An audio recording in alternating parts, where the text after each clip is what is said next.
Land Organization has authorities.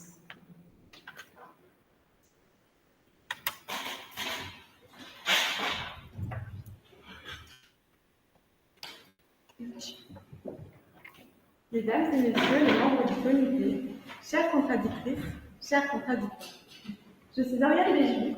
Avec ma consoeur Louise Lebert et notre conseillère juridique et linguistique Nina Nogier, nous représentons l'organisation réclamante Domestic Workers International. Nous défendons aujourd'hui les intérêts des travailleurs domestiques étrangers en Vicherie. Depuis 2021, l'État de Vicherie est le nouvel Eldorado européen.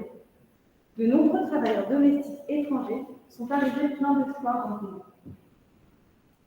Au lieu d'une vie meilleure, ils y ont trouvé travail forcé, conditions de travail indignes, harcèlement. Au lieu de protection, ils ont rencontré l'indifférence la plus totale de votre gouvernement.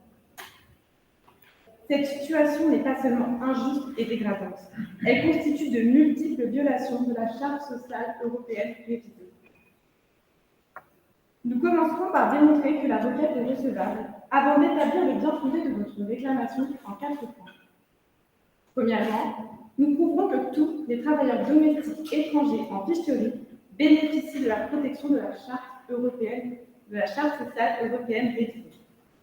Deuxièmement, nous demanderons à votre comité de conclure que la situation de travail forcé constitue une violation de l'article 1, paragraphe 2.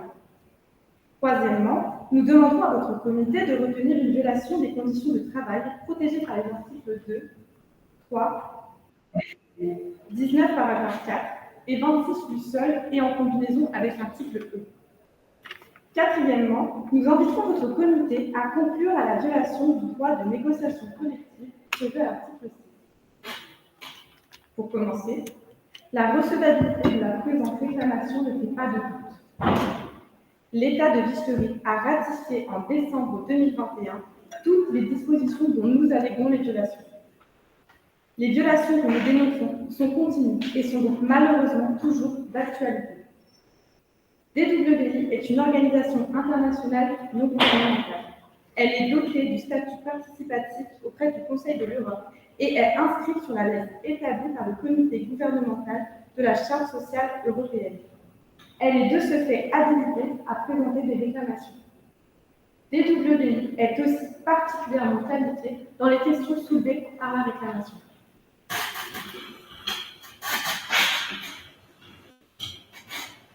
S'agissant maintenant du bien-fondé de la réclamation. Premièrement, tous les travailleurs domestiques étrangers sont concernés sans exception par la présente réclamation.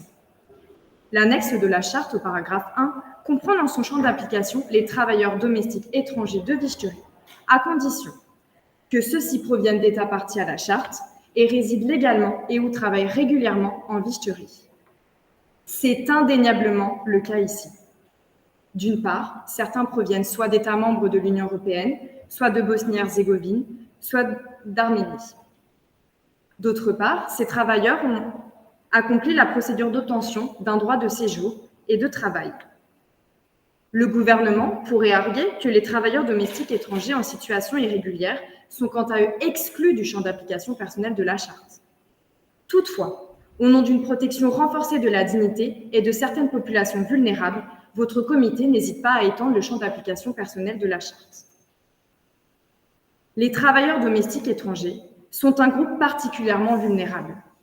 Ils sont davantage exposés à des conditions de vie précaires, à des conditions de travail précaires et illégales, constitutives notamment de travail forcé. Pour reprendre les mots de votre comité, dans sa décision sur le bien-fondé DEI contre Pays-Bas de 2008, les exclure produirait des conséquences préjudicielles déraisonnables. Enfin, notre réclamation vise à faire entendre la voix des mineurs en situation irrégulière. Votre comité considère les enfants comme des êtres extrêmement vulnérables qui, pendant une grande partie de leur existence, dépendent d'autrui. Bien qu'a priori exclus, il n'échappera à personne dans cette salle qu'en vertu de l'intérêt supérieur de l'enfant, les mineurs en situation irrégulière présents en Vicherie doivent être inclus dans le champ d'application personnel de la charte, à l'image de ce qu'a toujours fait votre comité dans sa jurisprudence. À cet égard, DWI attire l'attention sur la violation de l'article 7 de la Charte. Les enfants, en principe, ne doivent pas travailler. Pourtant, ces mineurs présents en Vicheterie sont victimes de travail forcé, de durée de travail abusive et ne bénéficient pas de congés payés.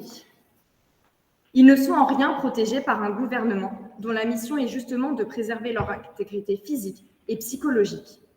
L'âge minimal de l'accès à l'emploi n'est pas encadré. Il est particulièrement grave de priver les enfants de toute protection en empêchant l'inspection sociale de pénétrer le lieu de vie et de travail de ces mineurs. Deuxièmement, l'État de Vicheterie a manifestement violé l'article 1, paragraphe 2 de la Charte. D'une part, l'État de Vicheterie n'offre pas de cadre juridique adapté au cas de travail forcé. D'autre part, la Vicheterie n'a pas pris de mesures effectives contre le travail forcé. DWI a pu relever en premier lieu des aspects de travail forcé pris séparément ou dans leur ensemble, tels que la confiscation de papiers d'identité, le logement imposé au domicile de l'employeur, le refus d'une affiliation syndicale ou de l'ouverture d'un compte bancaire. DWI rappelle que 344 cas de travail forcé ont été signalés. Bien qu'importante, cette statistique ne reflète pas la réalité du phénomène. L'inspection sociale doit avoir un rôle central dans la prévention et la lutte contre le travail forcé. Or, la loi vicheterienne du 15 septembre 1994 dispose que l'inspection sociale ne peut pénétrer dans les locaux privés ou habitations de l'employeur. Elle ne peut donc pas assurer un contrôle effectif des situations de ces travailleurs. Les enquêtes menées par l'inspection sociale sont impactées. Elles ne peuvent se fonder que sur des plaintes officielles des travailleurs et ne sont donc nécessairement lacunaires. Il est difficile, voire impossible, pour les travailleurs domestiques de contacter l'inspection sociale alors qu'ils sont précisément cloîtrés chez leur employeur. Ainsi, l'État de Vicheterie manque à son obligation de protéger les victimes de travail forcé. Troisièmement, l'État de Vicheterie a aussi violé les articles 2, 3, 19 paragraphe 4 et 26 de la Charte. S'agissant d'abord de l'article 2 paragraphe 1, celui-ci prévoit que les travailleurs bénéficient d'une durée raisonnable de travail, durée comprenant les heures supplémentaires. Cette garantie d'heures raisonnable se réalise par deux obligations. L'obligation d'élaborer un cadre législatif national adéquat et l'obligation de prendre des mesures effectives complémentaires. La Vicheterie n'a élaboré aucune disposition légale garantissant explicitement et précisément une durée raisonnable de travail aux travailleurs domestiques. Ces derniers, ainsi que leurs employeurs, ne sont presque pas mentionnés dans le Code de travail de Vicheterie. L'État de Vicheterie, par son interdiction faite à l'inspection sociale de se rendre dans les domiciles des employeurs, fait obstacle à la protection et l'accompagnement des travailleurs domestiques que cette autorité pourrait pourtant leur accorder. Cette obligation de mise en œuvre effective via des contrôles concrets fait donc défaut. Des situations de 60 heures de travail par semaine chez certains employeurs sont dénoncées. Cela n'est-il pas contraire à la Charte? Les violations ne s'arrêtent pas là. L'inspection sociale, malgré son absence de contrôle dans les domiciles des employeurs, recense 344 cas de travailleurs domestiques se plaignant d'heures de travail déraisonnables. Ce nombre n'est qu'un pâle reflet de la situation actuelle en Vicheterie et ne cesse d'augmenter chaque année. Ces insuffisances pratiques et textuelles prouvent que le gouvernement n'adopte aucune mesure effective, montrant là encore un désintérêt pour la protection des travailleurs domestiques étrangers. La Vicheterie commet également une violation de l'article 7 de l'article 3 de la Charte. Cet article garantit le droit à la sécurité et à l'hygiène dans le travail à travers trois conditions. La mise en place d'un cadre juridique national précis avec des normes juridiques très précises, très protectrices.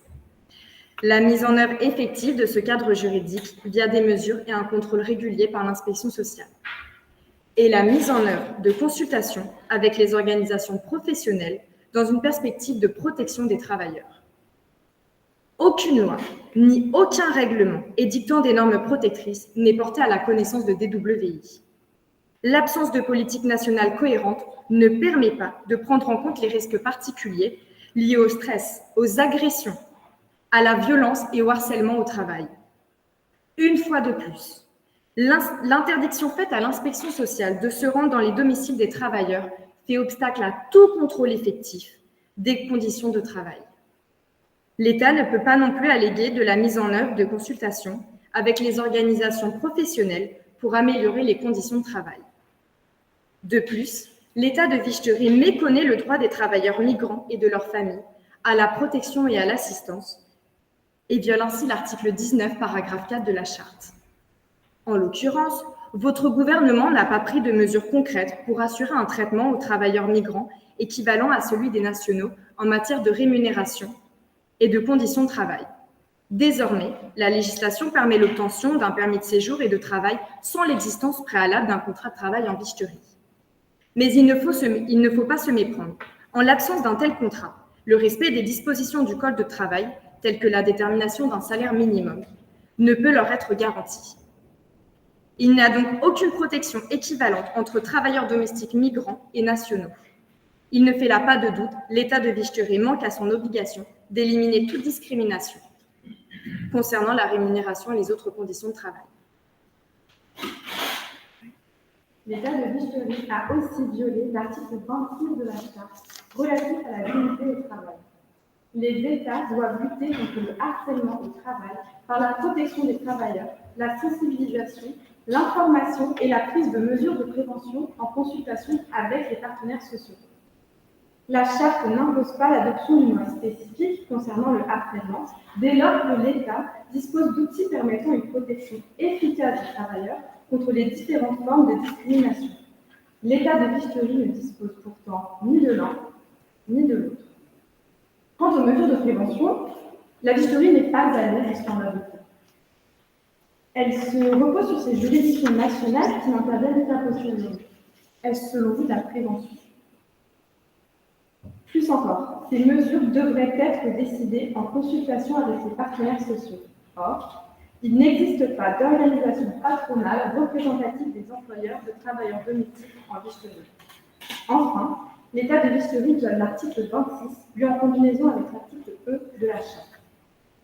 Ce manque de protection est donc particulièrement préjudiciable aux femmes et aux jeunes filles travailleuses domestiques. Ces dernières sont particulièrement exposées au harcèlement sexuel du fait du travail forcé qu'elles subissent. L'État de Vicheterie devrait prendre en compte leur situation et mettre en place des mesures particulièrement adéquates. Il ne le fait pas. L'État de Vicheterie viole donc son obligation de lutte contre le harcèlement sexuel au travail. Le gouvernement de Vicheterie ne répond pas à ses obligations et ne prend aucune mesure pour pallier ces situations de harcèlement sexuel. Quatrièmement, et pour terminer, l'État de Vicheterie a manifestement violé l'article 6, paragraphes 1 et 2. Les États parties ont l'obligation de favoriser la consultation paritaire entre travailleurs et employeurs et d'assurer une procédure de négociation volontaire entre organisations d'employeurs et organisations de travailleurs. Or, malgré l'existence de garanties minimales prévues par le Code du travail, la Vicheterie méconnaît ses obligations.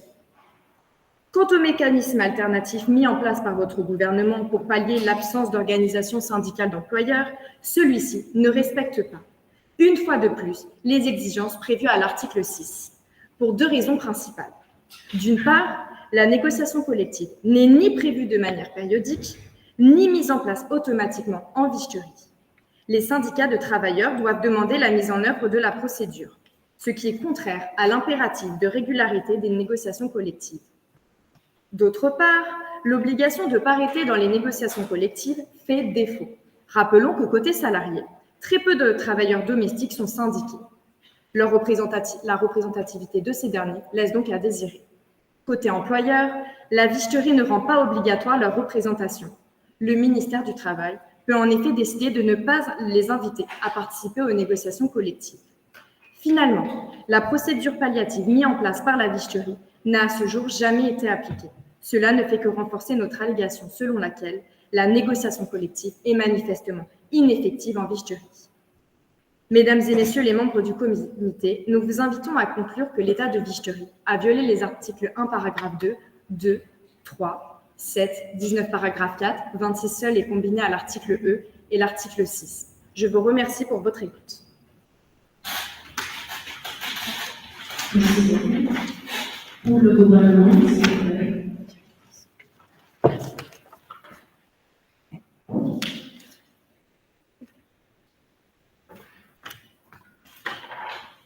Dear President, dear committee, my name is Juliette Kenye, and it is an honor to be here again with my co-agents Delphine Seka and Baptiste Potillon on behalf of the vegetarian government.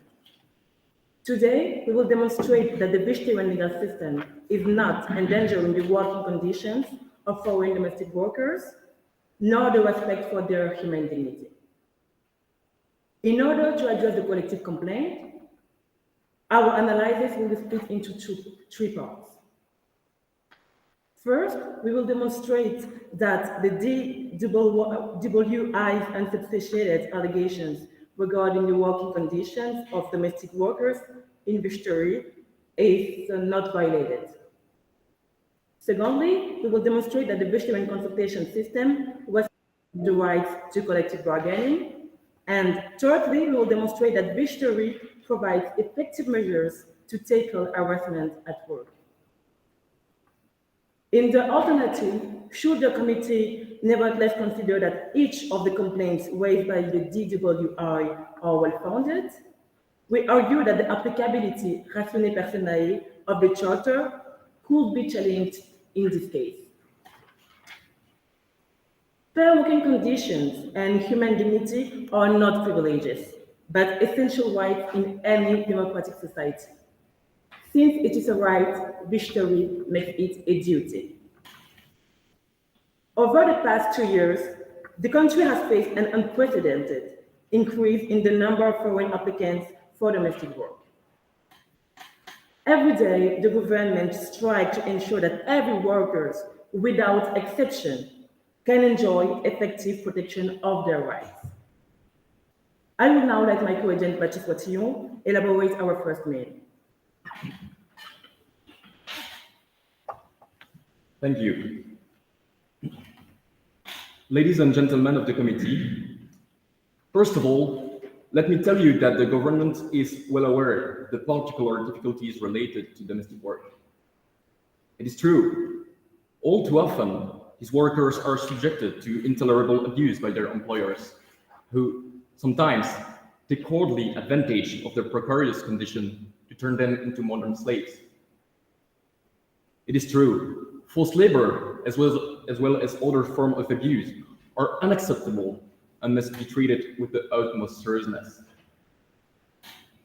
This is why the vegetarian government provides effective protections for domestic workers.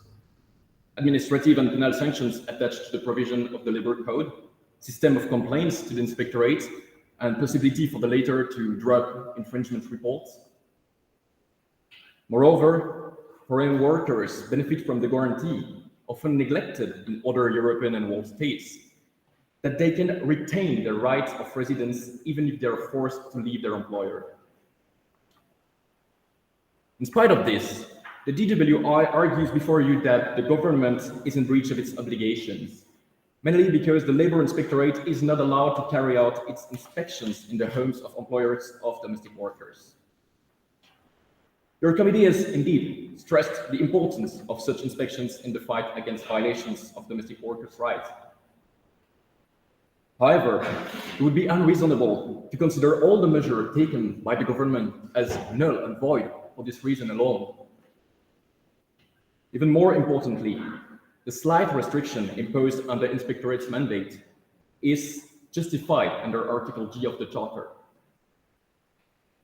Indeed, restrictions to the right mentioned in the collective complaint are possible under Article G of the Charter, on condition that they are clearly provided for by law, necessary in a democratic society for the achievement of a legitimate aim, and that they pass the proportionality test. By explicitly limiting the mandate of the Labor Inspectorate, the government intended not to diminish the privacy rights of employers of domestic workers. Is it really possible to blame a state trying to ensure the respect of a fundamental right guaranteed by its constitution and the ECHR? All the more so when the protection of this right is vital for the survival of our democracies? Certainly not. The purpose of the law is clearly legitimate and definitely not intended, as you might be led to believe, to violate the rights of the workers in question. On the contrary, the government is convinced that the law achieves a sound balance between the interest of employers on the one hand and of the workers on the other hand, for whom effective protection measures exist. This measure makes it possible to achieve a society where freedoms are equally respected, without exception. In case your committee was still not convinced by our demonstration, the government would like to challenge as such the alleged violation of each of the articles mentioned in the collective complaint. First, the government challenged the alleged violations of the right to work. The previously mentioned safeguards demonstrate the government's commitment to stopping all potential abuses. Second, the government challenges the alleged violation of the right to fair working conditions. Pursuant to Article I, Paragraph 2 of the Charter, your committee considered that the obligation arising from Article 2, Paragraph 1, 2, 3, 4, 5, and 7 of the Charter could be considered as fulfilled as long as they were applied to the great majority of the workers concerned. A great majority which corresponds, according to your committee, to 80% of the workers. However, a very recent report by the Vegetarian Labour Inspectorate notes that the alleged violations claimed by the DWI in fact cover only 8% of employers of domestic workers. Contrary to what they try to make you believe, there is just nothing general about these practices. There are simply circumstances, regrettable as they are, but nevertheless isolated. Finally, the government challenges the alleged violation of Articles 3, 7, and 19 of the Charter, and with good reason. The DWI provides no evidence in this respect and merely invokes, without apparent foundation, violations of the articles of the Charter. In accordance with the jurisprudence of your committee, allegations that are not substantiated by evidence must be dismissed out of hand. Now that I have set out our first plea, based on the unfoundedness of the first claim, I will give the floor to Jeannette Kenyé, who will set out our arguments on the second and third claim.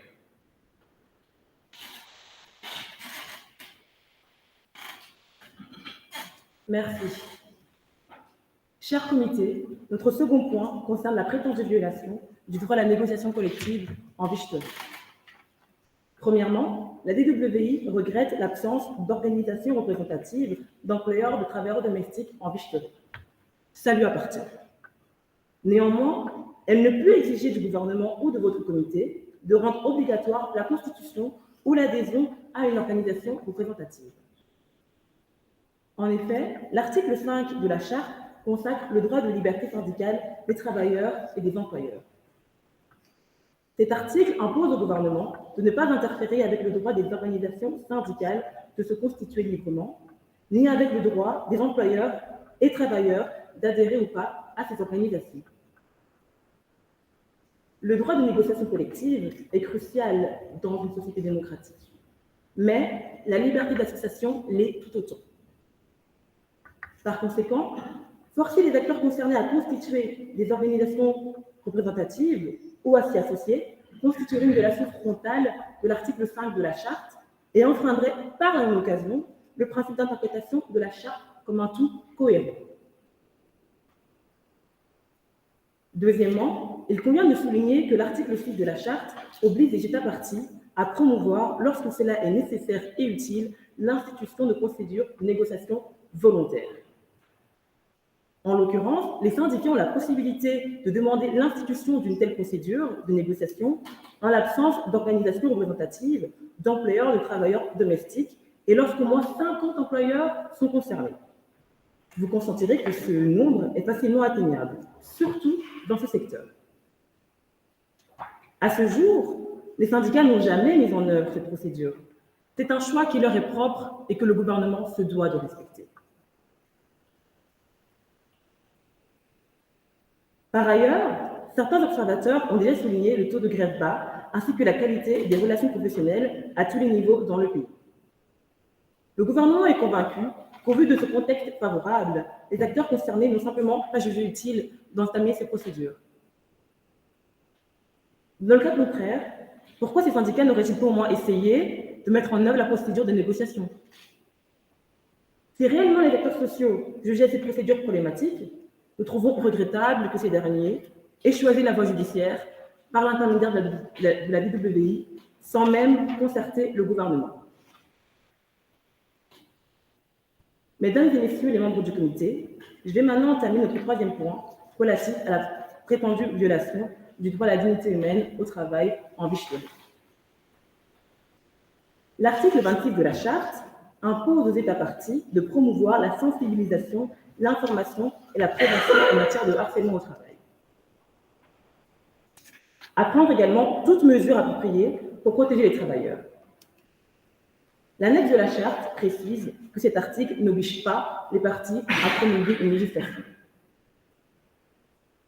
Or, en tant que membre de l'Union européenne, la Vichy se trouve liée par le guide des lignes directrices multisectorielles visant à combattre la violence et le harcèlement liés au travail commis par des tiers. Ce guide a notamment été approuvé par l'OIT en ce qu'il constitue une mesure conforme et appropriée vis-à-vis des obligations découlant de la Convention 190 sur la violence et le harcèlement. Une convention qui, je le souligne, poursuit des objectifs similaires à ceux de l'article 26 de la Charte. L'objectif principal de ce guide étant précisément l'information et la prévention du harcèlement au travail. Force est de constater qu'il correspond aux méthodes efficaces identifiées par votre comité et qu'il n'y a pas de discrimination envers les femmes par manque d'action. Par ailleurs, nous souhaitons également insister sur le fait que les juridictions wichteriennes développent une jurisprudence constante, permettant de se conformer aux traités ratifiés par la Vichy. Ainsi, les obligations découlant de la Convention 190 sont respectées de facto par la Vichy et les infractions de ces dernières effectivement réprimées. Dès lors, comment ne pas reconnaître le respect scrupuleux de l'article 26 de la Charte par la Vichy? Nous en sommes convaincus, l'utilisation d'un guide et d'une jurisprudence constante garantissent dans les faits le droit à la dignité au travail. J'ai maintenant laissé la parole à mon confrère qui développera notre argument subsidiaire et conclura cette plaidoirie. Je vous remercie d'emblée pour votre attention. Merci. Mesdames et messieurs les membres du comité, l'ensemble des développements qui précèdent démontrent à suffisance que les pratiques de l'État défendeur sont en elles-mêmes parfaitement conformes à la Charte. Si vous deviez considérer comme fondé chacun des griefs soulevés par la DWI, le gouvernement vous demande, à titre subsidiaire, de conclure au non-fondement de la réclamation sous un autre angle, en ce qu'il n'est pas démontré qu'elle demeure de part en part à l'intérieur du champ d'application rationné personnel de la Charte. En vertu du premier paragraphe de l'annexe de la Charte, seuls les nationaux originaires d'un État partie qui résident légalement ou travaillent régulièrement sur le territoire de l'État peuvent se prévaloir des droits accordés par la Charte. En l'occurrence, la DWI ne démontre pas que tous les travailleurs domestiques étrangers présents en Vichy sont ressortissants à un État partie à la Charte. Il y a donc lieu de conclure au non-fondement de l'entièreté de la réclamation collective, en ce qu'elle ne tombe pas dans le champ d'application rationné personnel de la Charte. Vous l'aurez compris, la Vichy est convaincue que la réclamation qui nous amène devant vous n'a pas lieu d'être. À titre principal, la Vichy vous demande de déclarer la présente réclamation collective non fondée, en ce que chacun des trois griefs formulés par la DWI manque en eux-mêmes, en fait et en droit. À titre subsidiaire, et dans l'hypothèse improbable où vous ne seriez toujours pas convaincu par cette démonstration, le gouvernement insiste sur le non-fondement de la réclamation au regard du champ d'application rationné personnel de la Charte. En conclusion, et quel que soit l'angle retenu, il y a lieu de rejeter la réclamation pour son non-fondement. Le combat pour l'amélioration des droits des travailleurs domestiques continue. La Vichy en est consciente. C'est d'ailleurs l'une des raisons l'ayant motivé à s'engager davantage sur la scène internationale, notamment via la ratification de la Charte révisée en 2021. En ce faisant, le gouvernement a renforcé son système de protection afin d'offrir des outils juridiques appropriés aux travailleurs domestiques dans un contexte de forte immigration. Pendant que de nombreux États restent les bras croisés, ou pire, réforment à contre-courant, la Vicheterie s'engage toujours plus sur le chemin d'une société juste, démocratique et respectueuse des droits de chacun. J'ai dit et je vous remercie. Merci. We have now the right to reply. Of course, 5 minutes is the competitive organization.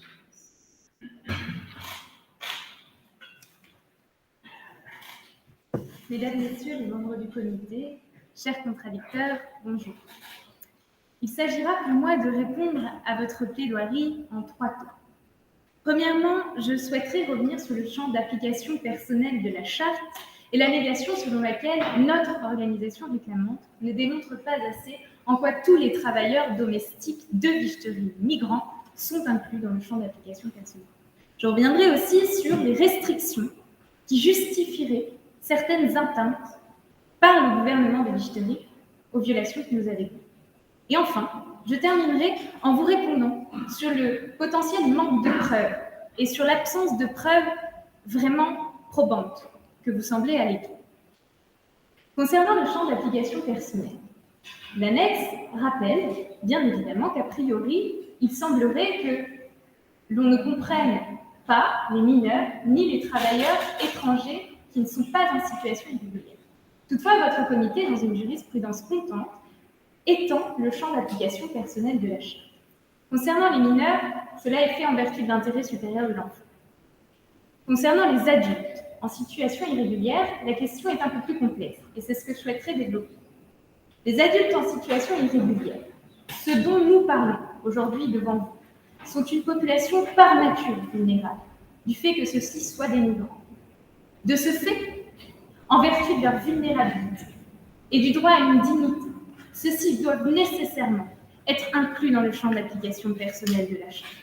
Pour ce faire, il semblerait donc que tout l'ensemble de la population de travailleurs migrants en Vicheterie puisse être inclus dans le champ d'application personnelle de la charte, ce que nous avons d'ailleurs démontré. Quant à l'article G, qui prévoirait des potentielles restrictions de votre gouvernement, la restriction, pour être admise, doit répondre à 2 conditions. Elle doit être prescrite par la loi et être nécessaire. Elle doit d'ailleurs être prise seulement pour certains buts énoncés explicitement dans cet article et auxquels on ne peut pas déroger. Ces buts sont les suivants: l'ordre public, la sécurité nationale, la santé publique ou les bonnes mœurs. Votre gouvernement ne justifie à aucun moment de ces points-là. Auquel cas, si nous admettions une potentielle restriction possible, il faudrait justifier d'une proportionnalité ce que le gouvernement tente de faire en invoquant la vie privée, en mettant en balance, en vertu de ce principe de proportionnalité, la dignité de ces travailleurs dont nous parlons, face à la vie privée d'un employeur. Il semble que la mise en balance penche clairement du côté de la dignité des travailleurs. Dignité étant d'ailleurs un principe absolu auquel personne ne peut déroger. Enfin, je reviendrai sur la question des preuves. Vous nous reprochez un manque de preuves. Toutefois, sur le point des preuves, j'aimerais rappeler une jurisprudence de votre comité. La jurisprudence Interright contre Grèce de 2008, qui au paragraphe 8 stipule qu'il appartient à votre comité de déterminer quel poids accorder à ces documents, indépendamment de leur provenance. Il n'appartient donc pas au gouvernement de déterminer quelle preuve est admissible ou quelle preuve ne l'est pas. D'autant que tout mode de preuve est admissible par votre comité. J'aimerais donc inviter le gouvernement à prendre la mesure des violations que nous alléguons et à ne pas se retrancher derrière des potentielles restrictions telles que vous invoquez, et à ne pas donc se cacher derrière des principes qui, mis en balance face à la dignité, ne semblent pas assez forts. Merci. Le droit à l'appui, s'il vous plaît. Dear members of the committee, I would now like to respond in three parts to some of the arguments raised by the DWI. Firstly, the DWI argues that the scope rationale personnel of the Charter can be extended on the basis of the right to human dignity. It is true, your committee has affirmed, notably in its decision FIDH contre France, 8 September 2004, that the scope rationale personnel of the Charter could be extended when fundamental values of the Charter were at stake. These fundamental values are part of the Charter core principle, that is to say, the articles which your committee requires states to ratify. However, this hardcore, enshrined in Article A, paragraph 1, point B of the Charter, concerns only a few articles and cannot be extended, as the DWI seems to want to do, to all the articles of the Charter, and in particular to Article 26, enshrining the right to dignity at work. Your committee has twice, between 1961 and 1996, reiterated its desire to exclude certain persons from the rights conferred by the Charter. In order to ensure the annex to remain useful, we ask your committee to interpret this core provision and the concept of human dignity in a restrictive manner. Second, the government wishes to highlight the fact, the DWI asked us to prove that protective measures are taken and effectively implemented, notably regarding children and migrants' rights. But we insist on the fact that our presence before your committee, which is a collective complaint, should not be confused with the reporting procedure by which each signatory state reports on the concrete application of the Charter within its internal legal order. And lastly, the DWI wonders how, in the absence of inspections on employers' home, the government could gather evidence of violations of domestic workers' rights and effectively protect these workers. The answer is simple. Visits to employers' home are far from being the only effective protection or investigation measure. The Inspectorate has the possibility to rely on all other information that comes to its attention. This does not only concern complaints by workers, but also, for example, all other presumption of violation based on visible facts, denunciation by relatives of these workers, legal proceeding, etc. And finally, I would like to recall that the impossibility to enter private homes of employers is the only restriction imposed on the mandate of the Inspectorate. The Inspectorate therefore remains fully competent to deal with complaints that reach it, to draw infringement reports, and to investigate possible violations.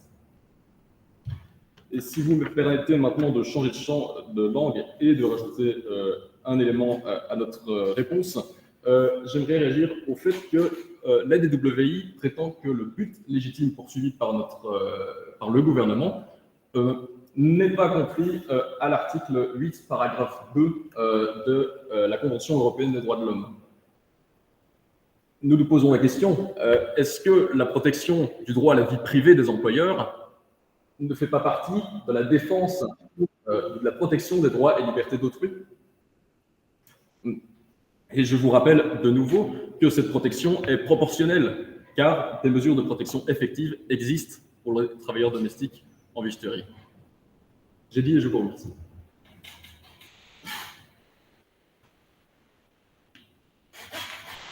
Thank you for the amendment. Thank you to the government. The committee needs 5 minutes to deliberate on some new questions because you have already addressed both questions that we have prepared very well.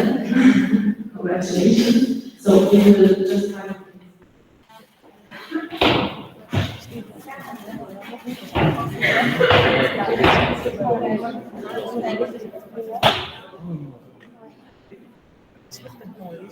Une partie.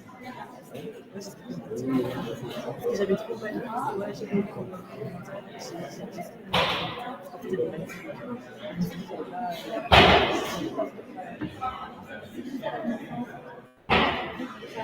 ce que tu m'as dit. Tu m'as dit d'accélérer.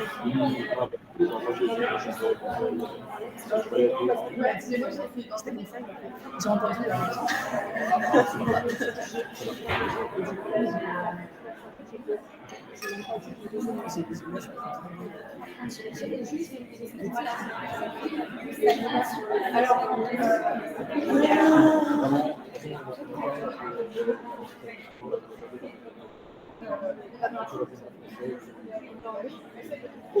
Non, moi, je...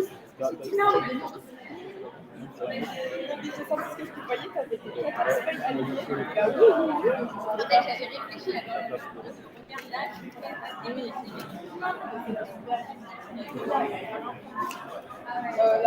À part la négociation. Mais la négociation collective,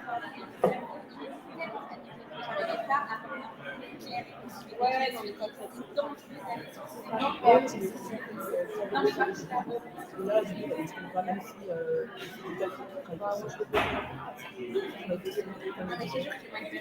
Est-ce que j'ai parlé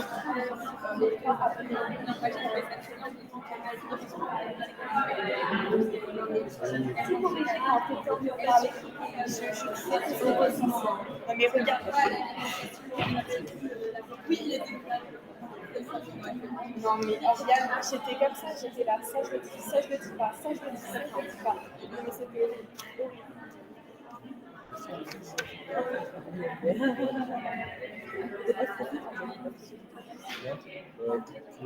Déjà, la fin, c'est pareil, ça fait un peu aussi.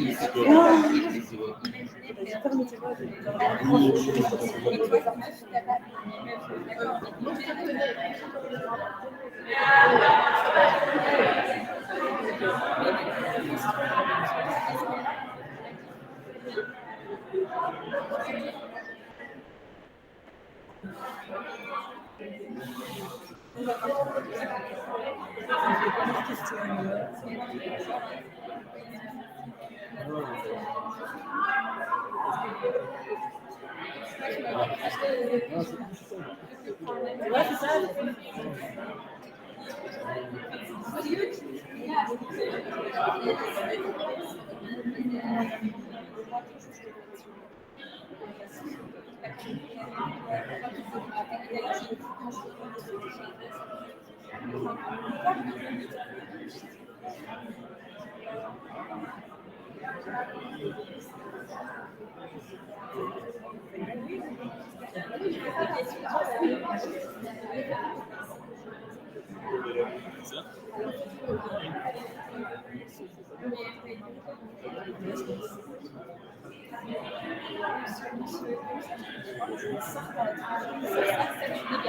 Tu veux pas des feuilles?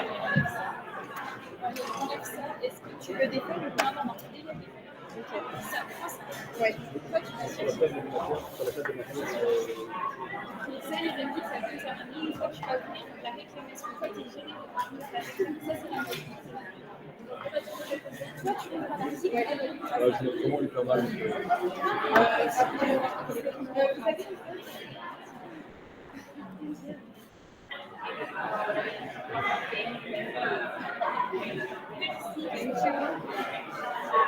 Bravo les gars.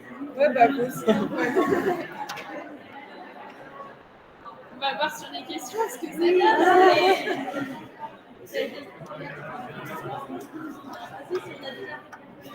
Ouais, de fou. Ouais. Ça me fout, par contre. Je pense qu'ils voulaient nous interroger sur le champ d'application. Oui. J'ai vu qu'il l'invoquait, j'ai dit bon allez, on va aller sur ce la sortie. Est-ce que vous avez une feuille? Oui, j'ai.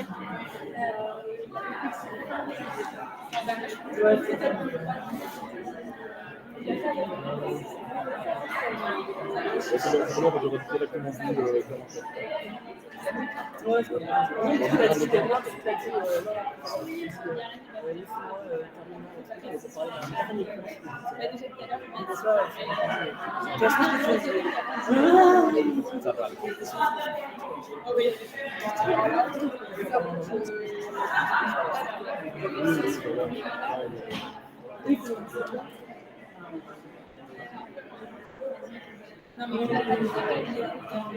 Tu vois ce que je veux dire?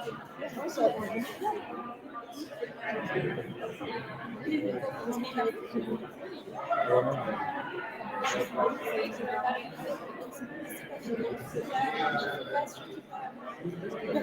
Si on parle de harcèlement, tu sais que si on parle de l'application, j'ai tout ici. J'ai mes missions, je mets pas la réception. Mais si on parle de la réception,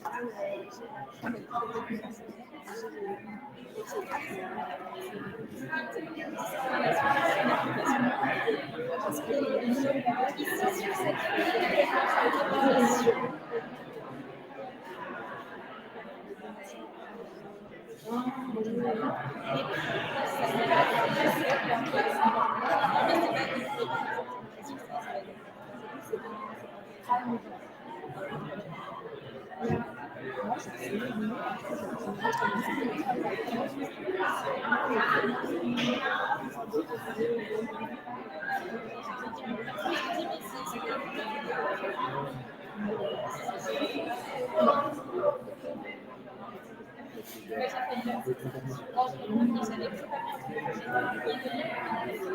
c'était. Ah putain, j'ai plus les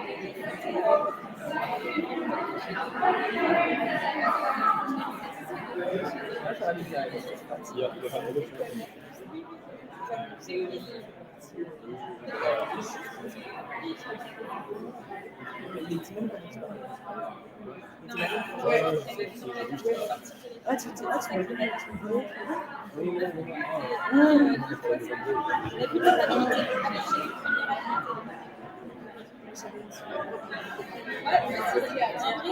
tous ces trucs, c'était.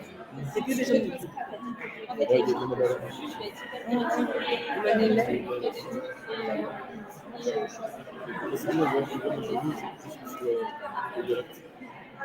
Ah ouais.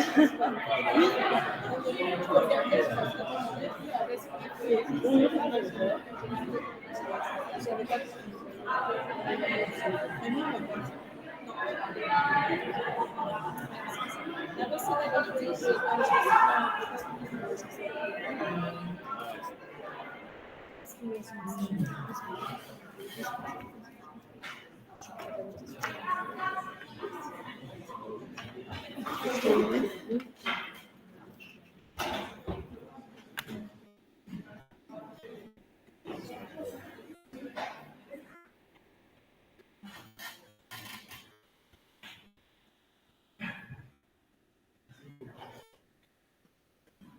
Merci pour votre patience pour cette première question.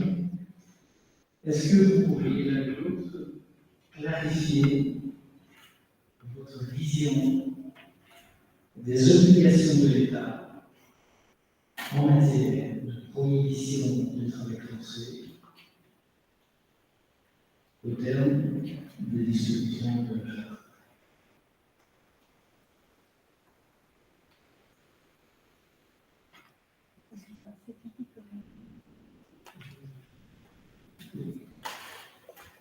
It's like the complaint session starts. You have 2 minutes to prepare, and then you start, and then there is no problem.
bien sûr.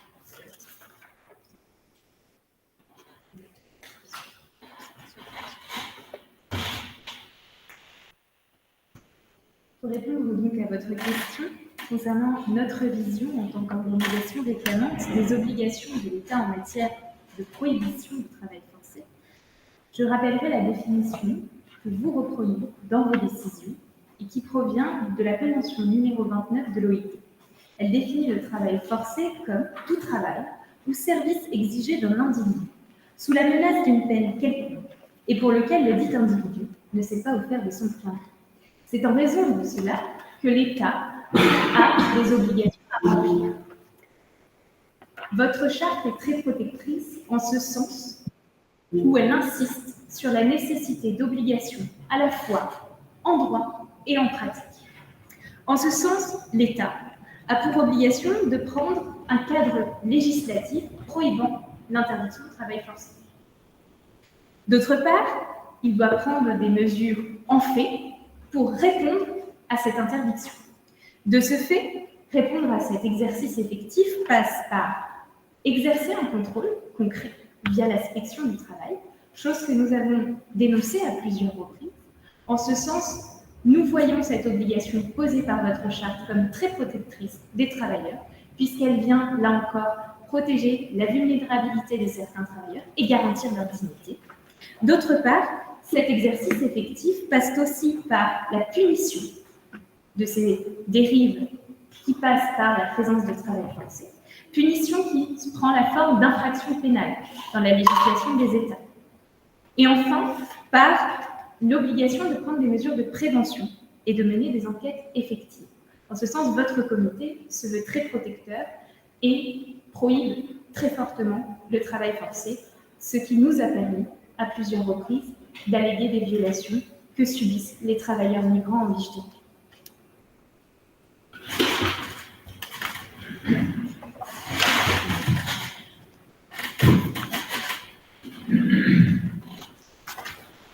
Chers membres du comité, pour cette question que vous nous avez posée, nous rejoignons en partie nos opposants, la DWI.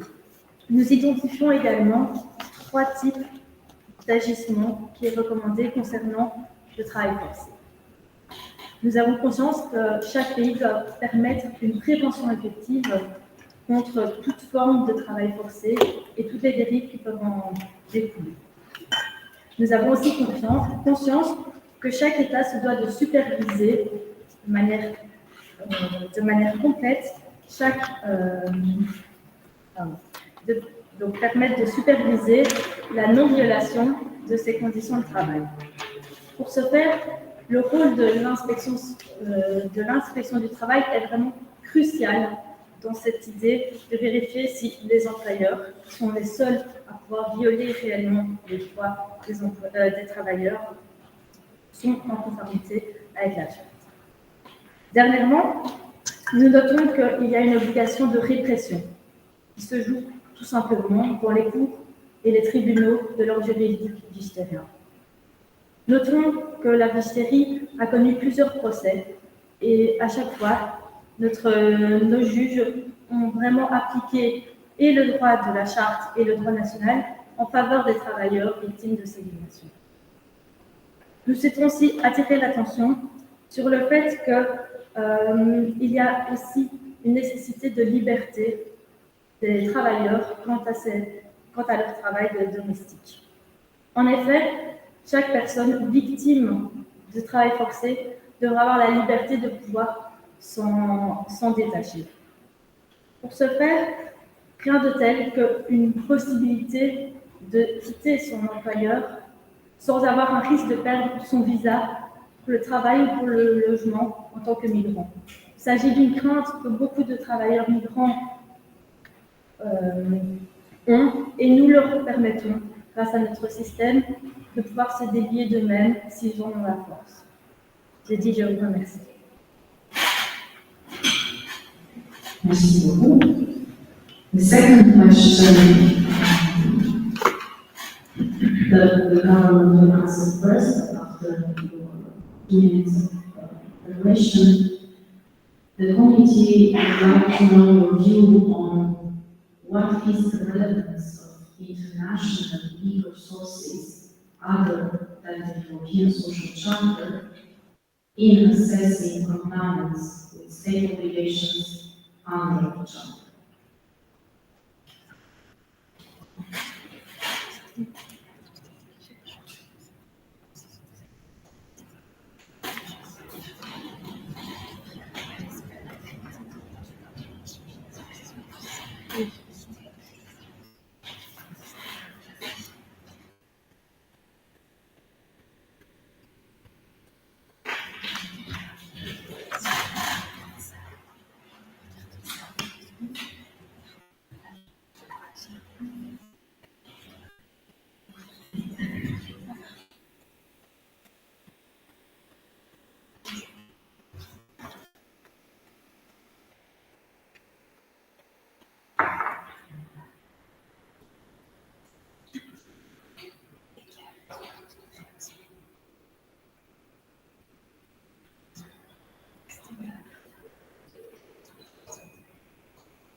Could I see the phone, please?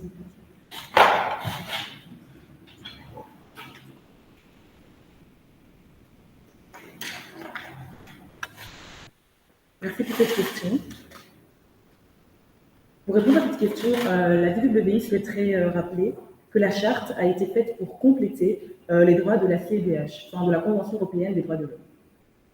Pour rappel, nous souhaitons soulever notamment les affaires DEI contre Pays-Bas et l'affaire FIDH contre la France.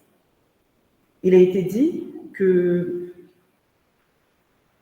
le comité du coup,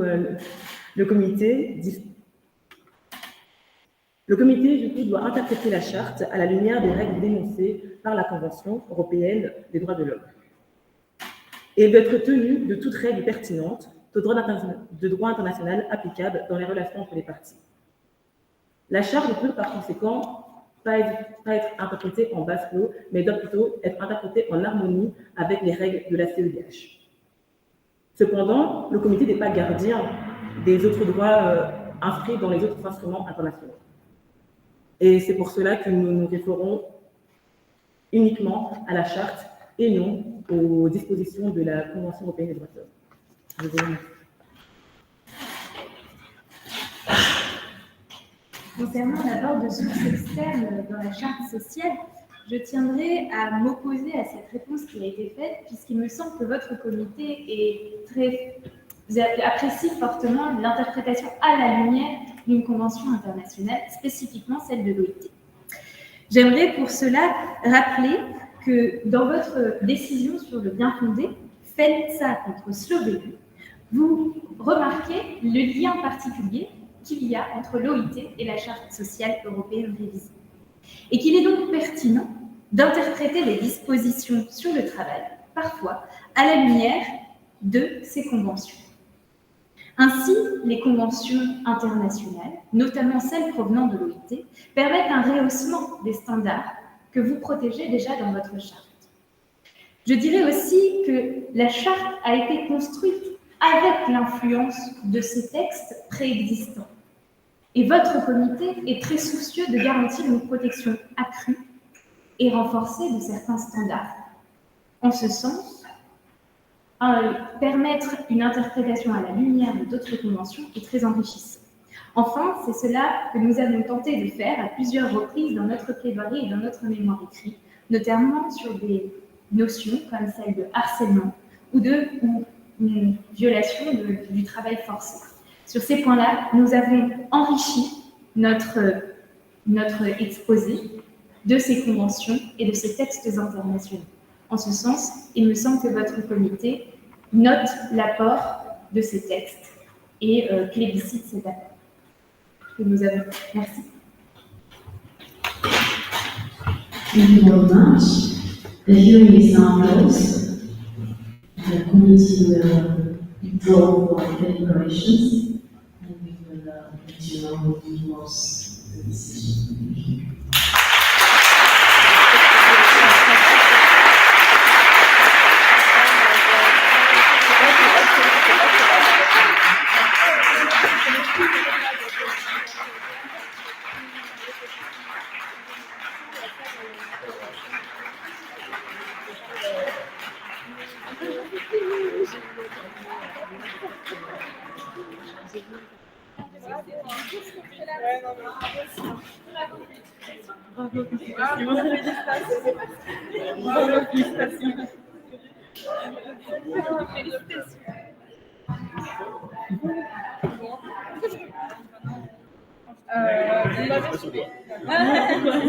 J'ai senti le nom entier. Ça va, ça a été, ça va. Franchement, les questions, super bien répondues. Ouais. Bon, écoute, ça se sent.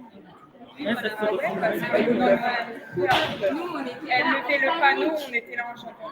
Donc, des parties, nous avons la négociation collective, c'était tellement important. Puis aussi, on était là, mais il faut le dire. Donc, on était là, mais il faut se parler. Donc, en plus, au départ, on avait dit, mais si, on était là, on était au fond de la photo. Ah, c'est super. On va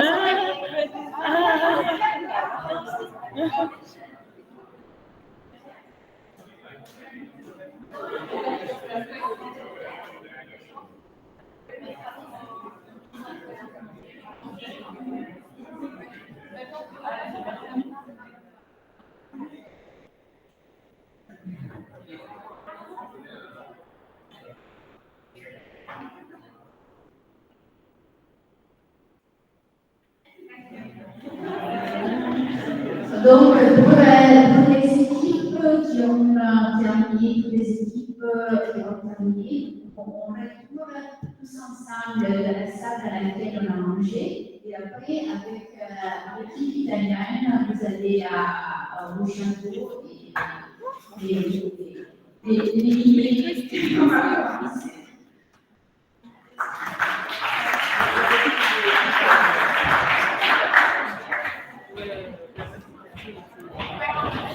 La meuf,